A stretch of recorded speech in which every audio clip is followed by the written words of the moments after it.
We remain steadfast in our commitment in delivering local news that matters, stories that inspire, enriching the lives of Filipinos in Mindanao, in the Philippines and across the globe. This is your GMA Regional TV, kapuso ng bawat Pilipino.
Ito ang GMA Regional TV, One Mindanao.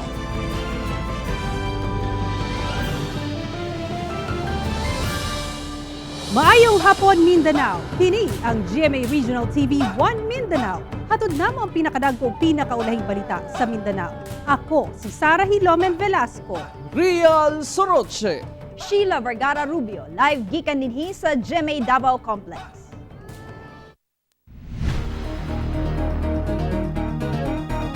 Gisugda na ang drive-thru swab testing alang sa mga PUV drivers sa Davao City. Atong sayno ng detalye nini sa live report ni John D. Esteban. John D. Sara, gatusan ka mga PUV drivers ang mipailawom sa drive-thru swab test sa Davao City. Kanunay ma-expose sa daghang tao ang jeepney driver nga si Isagani. Busa dili daw niya malikayan nga mabalaka nga basin mataptan siya og COVID-19. Labi pa nga duna siya ay pamilya. Busa dihang nasayran nga karong adlaw nagsugod ang drive-thru COVID-19 swab testing sa Davao City, wala siya nagduha-duha nga magpa-test. Okay raman po kay para seguridad mo po ni sa mga driver. Ang importante diha nga nakuha na mo sa kuan nga ang kuan sa LTFRB ang ilang rule sa mga unsay among natuman na mo. Usa si Isagani sa gatusan ka Public Utility Vehicle o PUV drivers nga na-test pinaagi sa maong drive-thru COVID-19 swab testing area sa syudad. We formulated this swab drive-thru kasi ini-increase natin yung community testing natin, community contact tracing, surveillance testing for us to detect the virus ahead rather than i-wait pa natin kung kailan sila maging symptomatic. Mandatory kini alang sa mga PUV drivers. Kada adlaw 500 ka drivers ang limit nga matest. Sugod 8:30 AM hangtod 11:30 AM sa Davao Crocodile Park. Mulungtad kini hangtod Mayo 8. Yung result natin currently is 2 to 4 days po. Pero ngayon, 24 hours meron na tayong result. Depende po sa pag-release ng molecular laboratory. Katong mga matest dili na kinahanglan nga mag-quarantine. Sara. Okay, dagang salamat, John D. Esteban. Padayon nagakontrata ang Davao City LG og mga pasilidad aron himuong isolation facility. Lakip na mga tiggama sa bakuna aron makadugang sa supply niini sa syudad. Ani ang report. Nagkagamay man ang ihap sa matala nga positibong kaso sa COVID-19 matag adlaw sa dakbayan sa Davao, apan padayon nga nakigkontrata ang Davao City LGU ngadto sa mga lugar nga magsilbing quarantine facility sa syudad. Lakip ni ini ang mga eskwelahan, dormitory ug inn kung asa ipahimutang ang mga magpositibo. Kiniisip pagpangandam ug galing dunay mahitabong surge. Kung makita nimo, wala man tay surge diri. Unlike sa Manila, dili sa Davao walay surge of COVID, but kung tanaw nimo ang plano sa atong mayor, daghan na ta standby. So ayaw mo kahadlok. Samtang gawas sa ginapadala nga COVID-19 vaccine sa national government nga gamiton alang sa Davao City. Padayon nga mikontrata ang LGU ngadto sa mga vaccine maker aron maka-order og bakuna. So we will expect nga na mo abot later on Covovax vaccines. Vaccine ra gyapon. Kung tanaw nimo tanan vaccine naman. Nay mo ingon nga kini nga vaccine dili maayo, kini dili effective, kini kulang pag-study. Pero kung pangutanon nimo ang medical team gyud mingon, it's better nga ma-vaccinate ka than wala. Ako si Sheila Vergara Rubio para sa One Mindanao. Unang halal community pantry namuntar sa Cagayan de Oro City. Samtang laing community pantry usab dilusad sa Zamboanga City. Ano ang detalye sa report ni Ethel Ipanag. Makita sa Aguinaldo Street, Cagayan de Oro City, kining unang halal community pantry sa syudad nga gimontar ni Cal Mabuay Kampong, gawas lang sa iyang halal restaurant. Abli kini alang sa tanang Muslims or Christians nga labing nang ginahanglan ning panahon sa pandemya. Dili man gud sila gusto magpaila kay sa basala sa Muslim kanang kung pwede dili lang sila magpaila pero ang blessings inshallah sa ila ato. Klase-klase usab sa gulay, mga kape, biscuits, itlog ug uban pa ang nakadisplay. Abli sila sugod alas 4 sa hapon hangtod sa gabi. Samtang giatangan na sa mga taga-Upol Misamis Oriental ang community pantry sa Montes Bacolari Street Zone 3 poblasyon. Busa pag-display sa mga gulay, hygiene kits, facials ug uban pa, dako ang ilang pasalamat. Nagpasalamat ko primero sa Ginoo. Ikaduha kanilang naghimo ni anang mga ipanghatag nila kanamo nga grasya. Help out people not having enough to put for their food. So that's the concept. And as long as we can, then we'll continue. Gani, ang Upol Police Station, midunarog usa ka box sa noodles. As always, PNP is the support man po sa community, always as community assistance. Sa Zamboanga City, kapin 400 ka residente sa Barangay Kulianan ang misalmot sa community pantry kung asa libreng gipanghatag ang mga gulay gikan sa umahan sa usa ka negosyante gikan sa Barangay Kuruan. Nanghatag sab og bugas, noodles, sibuyas ug ahos ang mga higala niini ug mga kauban sa simbahan para sa community pantry nga labing una sa syudad. Kawawa talaga yung mga mahirap, sir. Kailangan talaga nila ng tulong. Magiging blessings tayo para sa iba. Kauban si James Yap sa kamera. Ako sa Ethel Ipanag para sa One Mindanao. Tulo ka tao patay sa pagpamusil nga nahitabo sa Initaw, Misamis Oriental ug General Santos City ni atong weekend. Atong sayron ang detalye nini sa live report ni Ethel Ipanag. Ethel. Yes, Real, duha ka mag-ig-agaw. Gipusil patay sa Initaw, Misamis Oriental. Samtang kanhi Barangay Kagawad, patay human gipusil sa General Santos City. Nag-inom gawas sa ilang panimalay kagahapon sa buntag ang mag-ig-agaw nga si Bonifacio Sandoval ug Arnold Sandoval nga parehong mananagat sa Purok 2 poblasyon sa Initaw, Misamis Oriental. Dihang kalit lang kuno silang gipusil sa wala mailhing mga sospek nga pulos naka-face mask ug naka-hoodie jacket. Dayon si bat sakay sa motorsiklo. Nakaangko ng mga biktima og tagduha ka igo pinusilan hinungdan sa ilang pagkamatay. Sa pagkakaroon ma'am, amo pang ginatanaw ma'am unsay involvement ani nila ma'am nganong involved na engage sila ani nga insidente. Pero so far ma'am sa ambi sa mo records dili man pud ni sila mga involved sa drugs o sa di po sa listed. Hustisya ang panawagan karon sa nabiling pamilya sa duha ka biktima. Nanawagan ko sa mga tao nga nakakita sa dakpan na unta siya o kinsa man galing siya. Naghatod sa iligan og konsumo pero gibalik ra dayon siya dinhi. Pero among nahibaw-an so, mga istorya-istorya nag-away-away po na sila magtiayon. Samtang patay ang kanhing kagawad sa Malapatan, Sarangani Province nga si Montasar Celuzar Singkoy, dihang giposel samtang sakay sa sakyanan sa Purok San Jose Barangay Baluan sa General Santos City ni adtong Domingo. Sa investigasyon, giatangan sa tulo ka sospek ang biktima, kinsa kauban ang asawa og igsuon niini, dayon pusil kanila, samdan ang duha.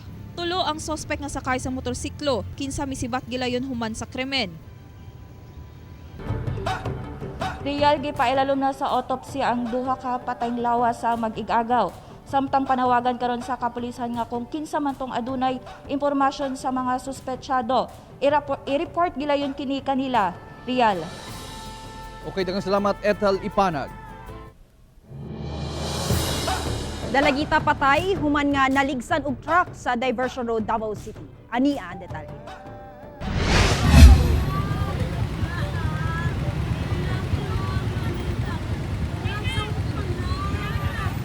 Dili ka ako sa pagtanaw ang mga ginikanan sa 14 anyos nga nabanggaan og forward truck sa Diversion Road Sabado sa hapon. Mitabok kuno ang biktimang si Angel May Cañas apan nabanggaan kini sa truck nga gimaneho ni Efren Velasco. Naay road crash incident nga nahitabo kung asa ang truck nakabangga siya og 14 anyos nga batan-on. Sa pagkakaron ang truck ug ang driver nga suspitsado ani naa karon sa Talumo Police Station. Aksidente kuno ang nahitabo kay mikalit og tabok ang biktima. Pero sa impact og kalayo sa nalabayan sa biktima, tataw nga kusog ang dagan sa truck. Tabok siya ni dagan? Kusog yung dagan? Nadala pa sa Southern Philippines Medical Center ang dalagita apan namatay gihapon kini. Ako si Real Soroche para sa One Mindanao. Patay ang amahan, inahan ug 3 anyos nga anak samtang kritikal ang usa pa ka anak dihang naaksidente silang gisakyang motorsiklo sa Prosperidad, Agusan del Sur. Dead on the spot ang amahan nga si Ronnie Robles Gunayan, 48 anyos. Inahan nga si Desireen Jacinto Torremiliano, 20 anyos ug anak nga si Christian Gunayan, 3 anyos, samtang kritikal ang 5 anyos nga si Dave Lawrence Gunayan. Kinihuman sila nabangga sa usa ka pick-up nga service sa National Irrigation Administration ato sa disgrasya sa Purok 2, Barangay Salvacion, Prosperidad, Agusan del Sur. Sa investigasyon, nag-overtake kuno ang motor kung asa sakay mga biktima dihang nakasugat ang pick-up nga gimaneho ni Ramel Lore Compedio, 39 anyos ug didto na nagsampok ang duha. Ana sa kustodiya sa pulis ang driver sa pick-up.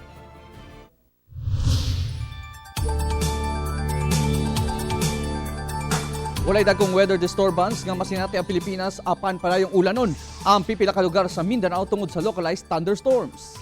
Human migawas na sa Philippine Area of Responsibility ang nahimo na lang nga low pressure area nga si bagyong nga Bising. Makasinati og maayong panahon ang nasod. Samtang sa Mindanao pipila ka lugar ang makasinati og panagsang pagdag-om ngadto na sa madag-umon nga kalangitan inubanan sa patak-patak nga pag-ulan tungod sa localized thunderstorms. Matod sa Pag-asa, walay say masinati nga pagdaot sa panahon sa mosunod nga mga adlaw. Within the next 2 to 3 days pod wala kitay gakakita nga formation of any kind of weather disturbance sa sulod sa atong Philippine Area of Responsibility. Para sa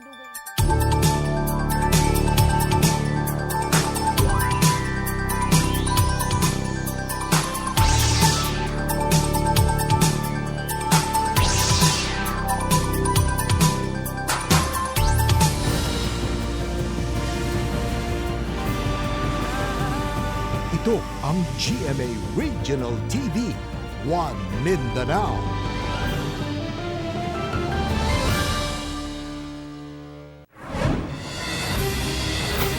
Sa Dipolog City, Zamboanga del Norte, napalgan sa crew sa usa ka barko ang patayng lawas sa mga igsuong sila Jenjen Iyas, 12 anyos ug Gian Iyas, 8 anyos nga naglutaw sa kadagatan. Nasayran nga naglakaw lang ang magsuon sa seawall sa Galas Port sa Barangay Galas. Dihang mihapak ang dagkong balod ug nahulog ang duha. Minsulay pa kunog luwas ang ilang 13 anyos nga igsuong babae apan pakyas kini tungod sa kadagko sa mga balod. Duha ka adlaw gikan silang pagkahulog napalgan ang ilang mga patayng lawas. Duha ka rebeldeng NPA ang patay samtang 3 ka tawo ang samdan sa enkwentro. Tali rebelde og militar sa Tigbao, Zamboanga del Sur.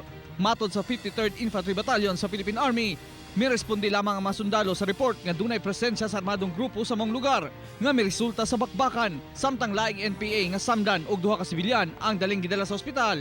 Padayon pa ang follow-up operation sa kasundaluhan. Sa Zamboanga City, sikop ang duha ka lalaki sa bypass operation sa kapulisan.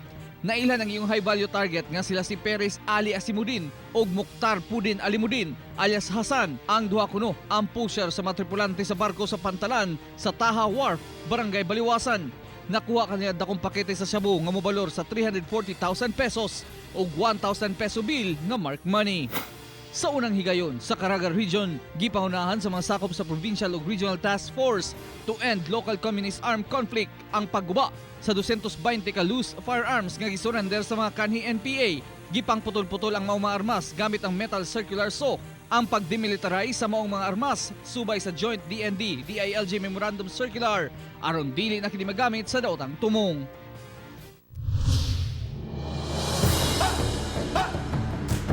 Duha ka lalaking giingon nagpaluyo sa mga pagpangawat og motorsiklo sa Cagayan de Oro City, dakpan sa otoridad. Dugang detalye sa report ni Cyril Chavez. Priso karon sa Police Station 5 Puntod kining sila RJ Kainglis, 22 anyos ug Rayo Lumulyo, 33 anyos, mga taga Santa Ines, Malitbog, Bukidnon. Human masapon sa follow-up operation sa kapulisan sa mga kasong pagpangawat og motor sa Dakbayan. Notado na kuno ang duha nga nagapangawat og motorsiklo sa syudad. Gani na-recover pa sa otoridad ang 5 ka mga motorsiklo atol sa operasyon. Pero kabalo ka nga daotan eh? Kabalo. Nga akong padayon nga po ka. May lagulayng pangorata. Samtang namaskin kining si Mark Anthony sa police station nga mauli ang iyang gikawat nga motorsiklo sa Zone 8 Landfill Zayas, Barangay Carmen niadtong milabay nga adlaw. Apan sa 5 ka motor nga na-recover, wala maapil ang iyahang unit. Laaya gayo wala kita watang dahom nga imbis katong nga motor para to sa atong ginadaon-daon na to nga pangnarbaho na to ba. Unya sayon-sayon na pagkawat. Yaguan biya pud to. Padayon ang pagpangita sa kapulisan sa uban pang mga suspitsadong nagapangawat og motor sa syudad.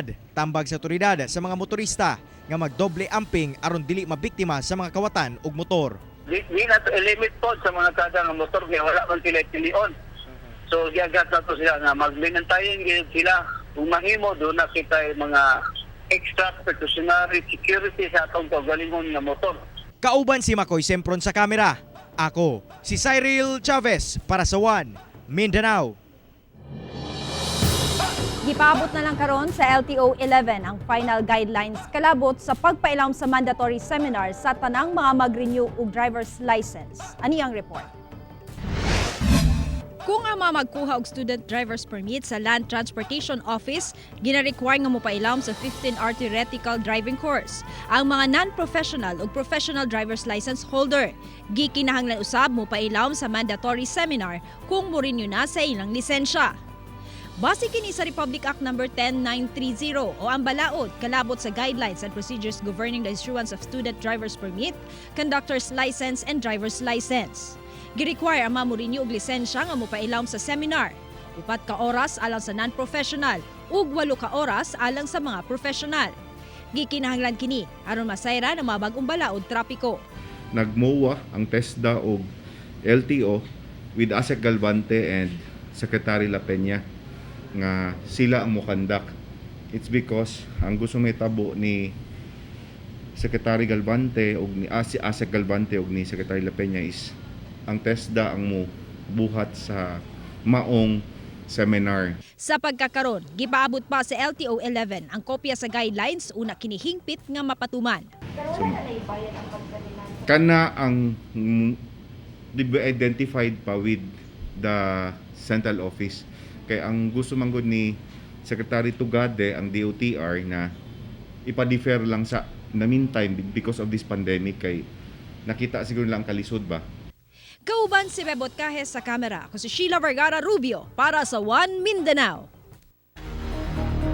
Unom na ang namatay sa dengue sa General Santos City karong tuiga. Ani ang report. Gikaalarma na sa General Santos City Health Office ang pagsaka karon sa ihap sa nangamatay sa dengue kay mas taas kini kung itandi sa milabayng tuig. Sa susamang panahon ni adtong 2020, anaa sa 298 ang kaso sa dengue ug usa ang namatay. Samtang karong tuiga, 503 ang mga kaso ug 6 na ang namatay. Sagad sa mga namatay, mga bata na gidad og usa ka tuig hangtod 10 anyos. Matod sa CHO, tungod kuno kini sa mga pag-ulan ug pagbaha sa syudad. Ang Barangay Fatima gihapon ang nanguna sa pinakadaghang kaso sa dengue. Misunod ang Barangay Kalumpang ug ikatulo ang Barangay San Isidro. Busa nagapahigayon sila og spray misting operations. Samtang padayon ang paningkamot sa CHO sa pag-awhag sa mga residente nga manglimpyo sa palibot ug tangtangon ang mga posibleng kapuy-an sa lamok. Ang surveillance unit ay nagre-receive lamang ng mga reports galing sa 10 ospital. So ibig sabihin, ang nare-record lang natin ng mga kaso ay yung mga na-admit. Ako si Sara Hilomen Velasco para sa One Mindanao. Kapin 400 katao nga nagparehistro sa COMELEC sa Cotabato City sa first quarter karong tuiga ang posibleng matanggal sa listahan. Atol sa Election Region Board hearing, kalabot sa 547 katao nga misupak sa ilang registration sa Cotabato City, 87 lang ang gipamatud-an sa ilang mga barangay official nga mga residente mibalhin o mga barangay nga mga new registrants. Busa ang 460 katao nga wala mitungha, posibleng matangtang sa listahan. Anaa sa 3,268 ang mabagong aplikante karong tuiga, lakip na ang 547 nga pangalan nga gipaskil sa COMELEC. Giangkon sa COMELEC nga daghan ang buot pagparehistro doble o uban pa alang sa dili maayong tumong apan masakpan ra pud kuno gihapon tungod silang automated fingerprint identification system. Pagdating naman nung releasing ng voter certificate, magtaka naman sila kung bakit wala sila doon sa list or hindi ma-generate yung kanilang voter certificate. It is because na-disapprove yung kanilang application for registration because we already gave them chance. Plano sa local government unit sa Samal Island nga himuong legal ang online sabong sa isla. Dugang detalye sa report ni John D. Esteban. Suportado ni Mayor Alda Viduy ang lakang nga himuong legal ang isabong o online sabong sa Samal Island. Sumala sa mayor nga dako daw ang matabang niini nga maka-generate og income alang sa syudad. Labi pa nga dako ang giubos sa revenue sa Samal tungod sa COVID-19 pandemic. Of course, additional income, badly needed income sa syudad. And of course, daghan ang livelihood nila mga game farm. So daghan po ang mga trabaho nila nakasalalay pod sa mga game farms. Apan kinahanglan pa daw nga tun-an og maayo kung unsaon kini pag-regulate. Ay online man and dili lang man Samal ang pwede mo participate, even people from other countries kay siyempre ang daghan sa mga taga-Samal, mga OFW. So mga ungo pod og sabong, so di gyud malikayan, no? So mao na yung ginatanaw unsaon. Mas labing maayo daw ang isabong aron di na magtapok ang mga tao sa mga venue nga hinungdan sa pagtinakdanay. Ako si John D. Esteban para sa One Mindanao. Mga mommy and daddy, bored na ba ang inyong mga kids sa balay? Worry no more kay pwedeng ma-enjoy sa inyong anak o bisan kamo ang pagtuon og martial arts online. Sa Ronato Pinagi nining report.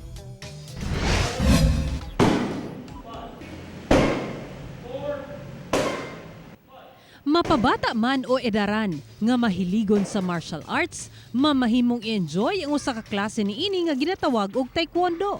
Yung taekwondo ino-offer namin sa mga bata at saka parents to have exercise at home. Kaniadto nagatanyag og taekwondo summer clinic kada tuig sila Coach Jong. Apan dihang nagsugod ang pandemya, nasayra nilang pwede di ay nga makatudlo gihapon og taekwondo pinaagi sa online. Ginakuha na mo na dapat na sila kanang stable na internet connection para mura siya gihapon og real time na training. Taekwondo is fun, no? Even sa online and face to face. Doon na sab sila ay mga one-on-one home-based classes. Din ginaadto nila ang mga estudyante sa panimalay aron matudluan.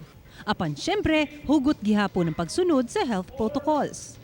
Suportado sa inahang si Nisa Limsiaco, kini nga hilig sa 7-year-old niya nga anak. Gani, nalipay siya nga luyusan na sinating pandemya, active o game na game gihapon ang iyang chikiting. I love taekwondo because you get to meet friends, you can exercise, you get to learn mentally, academically, and physically. Important na sport, na training, and of course, learn discipline and self-defense. Kauban si Melchor Awing sa kamera, ako si Sara Hilomen Velasco para sa One Mindanao.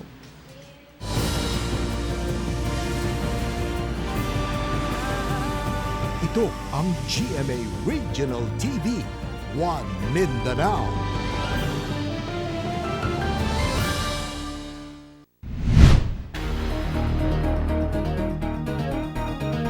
Isa ka na sa kapin 1 million ang total COVID-19 cases sa Pilipinas karong adlaw.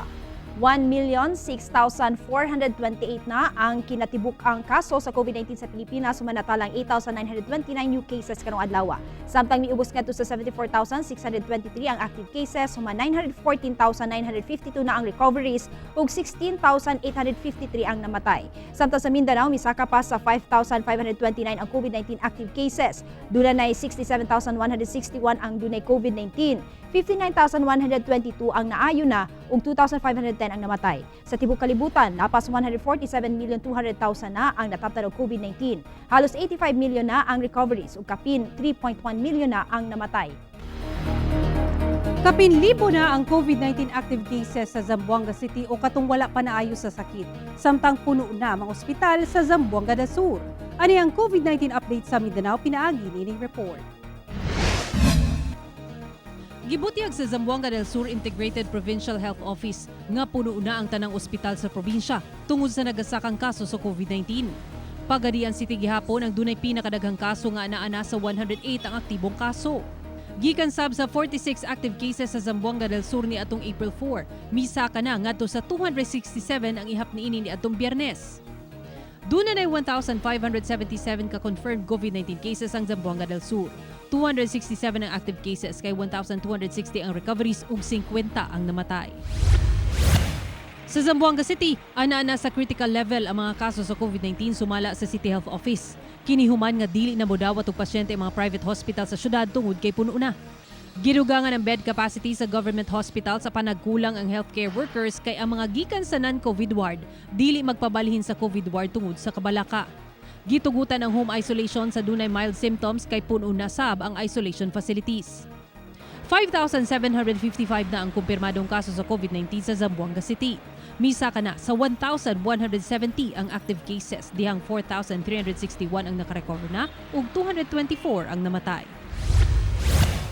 Sa Cagayan de Oro City, usa ka sundalo ug 13 ka healthcare workers nga nabakunahan na ang nagpositibo sa COVID-19. 11 ang nabakunahan na og first ug second dose, lakip ang sundalo. Anana sa 4,662 ang kumpirmadong kaso sa COVID-19 sa Cagayan de Oro City. Duna kini 341 active cases, suman 4,113 ang nakarecover na ug 208 ang namatay. Ako si Sarah Hilomen Velasco para sa One Mindanao. Laing romance drama series ang atong masaksihan sugod karong gabi sa GMA Telebabad. Dungan kitang ma-in-love sa bagong atangan nga romance drama series nga Heartful Cafe. Istorya kini sa online romance novelist and cafe owner na si Heart Fulgencio nga gibidahan ni Julian San Jose. Sulod sa iyang cafe, iyang mailaila ang klasik-klasing customer gikan sa Batanon ngadto na sa mga hamtong. Bisan siya ang nagsilbing kupido sa mga tao sa iyang palibot, magliso day kini pagdala sa kaugalingon kung gugma na ang hisgutan. Diyang makasinati og kalisod ang iyang cafe, dinhi na mugawas ang gwapo goal-driven nga batanong si Ace Nobleza nga gibidahan ni David Licauco nga mo'y muluwas sa iyang negosyo. Apan, magkasinabot baka ang duha? Atok ning saksihan sa Heartful Cafe sugod karong gabi sa GMA Telebabad.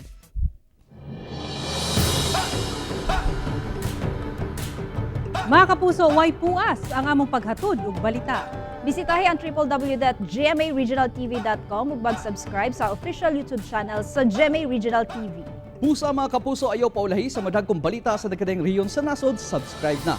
Ug mo katong ulahing balita sa Mindanao karong adlaw. Ako si Real Soroche. Daghang salamat sa inyong kanunay nga pag-uban kanamo matag adlaw. Ako si Sheila Vergara Rubio. Tungod ang mga balita sa atong palibot, importante alang kanamo. Kini ang GMA Regional TV 1 Mindanao. Sarah Hilomen Velasco, buong puso para sa Pilipino.